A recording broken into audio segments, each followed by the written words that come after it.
എന്താ പറയുക, കുടുംബത്തെ നശിപ്പിച്ച ഒരാളെ നിയമത്തിന് മുന്നിൽ കൊണ്ടുവരണമെന്നുള്ളത് എപ്പോഴും പ്രതീക്ഷ തന്നെയാണ്. പിന്നെ കുറേ വർഷങ്ങളായിട്ട് ഇങ്ങനെ പല കാര്യങ്ങൾ കേൾക്കുന്നതല്ലാതെ അതിലിതുവരെ ഒരു തീർപ്പോ നടപടികളോ ഉണ്ടായിട്ടില്ല. പക്ഷേ എൻ്റെ അമ്മ പ്രഗ്നൻ്റ് ആയിരുന്നപ്പോഴാണ് അച്ഛനെ അയാൾ കൊന്നത്. അത് ഞാൻ ജനിച്ച അപ്പം തൊട്ട് അമ്മ ഓരോ കാര്യത്തിന്, കേസിൻ്റെ കാര്യത്തിനും കോടതിയിലും അങ്ങനെ ഓരോ കാര്യങ്ങൾക്കൊക്കെ ആയിട്ട് നടക്കുന്നുണ്ട്. ജിതിൻ ചാക്കോ നമ്മളോടൊപ്പം ചേരുകയാണ്. ജിതിനെ പുതിയ സംഭവവികാസങ്ങൾ ഇപ്പോൾ സുകുമാരക്കുറുപ്പ് വിദേശ രാജ്യത്തുണ്ട് എന്ന തരത്തിൽ പ്രചരിക്കുന്ന വാർത്തകൾ, അതിനോടൊക്കെ കുടുംബത്തിൻ്റെ ഒരു പ്രതികരണം എന്താണ്? പ്രതീക്ഷയുണ്ടോ?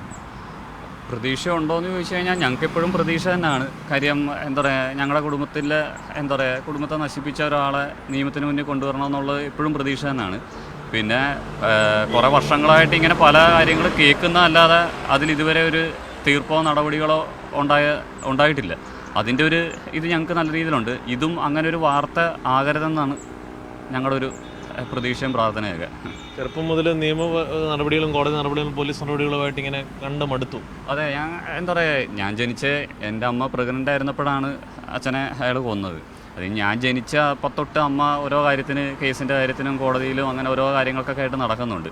ആ ഞങ്ങൾ പറഞ്ഞ നടന്നതല്ലാതെ അതിൽ നിന്ന് ഒരു നീക്കുപോക്ക് പോലും എന്താ പറയുക ഇതുവരെ ഈ 42 വർഷമായിട്ടും ഉണ്ടായിട്ടില്ല.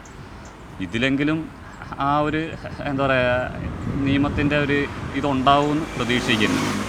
പുതിയ സംഭവവികാസങ്ങളുമായി ബന്ധപ്പെട്ട് പോലീസോ അന്വേഷണ ഉദ്യോഗസ്ഥർ ആരെങ്കിലും ബന്ധപ്പെടുകയോ ആശയവിനിമയം നടത്തുകയോ എന്തെങ്കിലും ചെയ്തിട്ടുണ്ട്? ഇല്ല, ഒഫീഷ്യലായിട്ട് ഞങ്ങളുടെ ആരും ഇതുവരെ പറയുകയോ അന്വേഷണ ഉദ്യോഗസ്ഥരാരും സംസാരിക്കുകയോ പറയുകയോ ഒന്നും ചെയ്തിട്ടില്ല.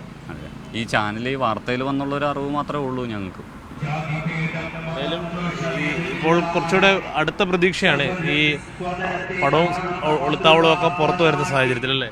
അതെ, അങ്ങനൊരു പ്രതീക്ഷ തോന്നുന്നുണ്ട്. ഇത്രയും ഇതായിട്ട് എന്താ പറയുക, പാസ്പോർട്ടും ഇതൊക്കെ കാണിക്കുകയും പുള്ളിയുടെ സ്ഥലവും ഇതൊക്കെ ആയിട്ട് കാണിക്കും. പിന്നെ അവിടെ ഉള്ള ആൾക്കാരും അറിയാവുന്നവരുണ്ട്, അവരുമൊക്കെ ഇങ്ങനെ ഓരോ ഇത് പറയുന്നുണ്ട്. പല രീതിയിലുള്ള കഥകളാണ് ഇപ്പോഴും, രീതിയിലുള്ള എന്താ പറയുക കഥകളാണ് ഇപ്പോഴും കേട്ടുകൊണ്ടിരിക്കുന്നത്. അപ്പം അതിലൊരു കഥയായിട്ടാണോ ഇത് വന്നതെന്നുള്ള കാര്യം മാത്രമേ ഉള്ളൂ ഞങ്ങൾക്കൊരു ഇതെന്ന് പറയുന്നത്. അതല്ലാതെ ഞങ്ങളുടെ ഒരു കുടുംബത്തിൻ്റെ ഒരു ഇതിൽ എന്നും എന്താ പറയുക, അവനെ ശിക്ഷിക്കണമെന്ന് ആഗ്രഹിച്ചിരിക്കുന്ന ഒരു പ്രതീക്ഷ തന്നെയാണ് ഞങ്ങൾക്ക്. എന്തായാലും തികഞ്ഞ പ്രതീക്ഷയിലാണ് കുടുംബം.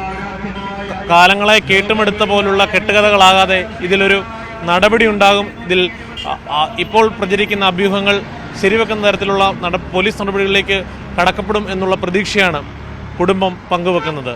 അരുൺ രാജേന്ദ്രനോടൊപ്പം ആലപ്പുഴയിൽ നിന്നും ജോസി ബാബു, മീഡിയ 1.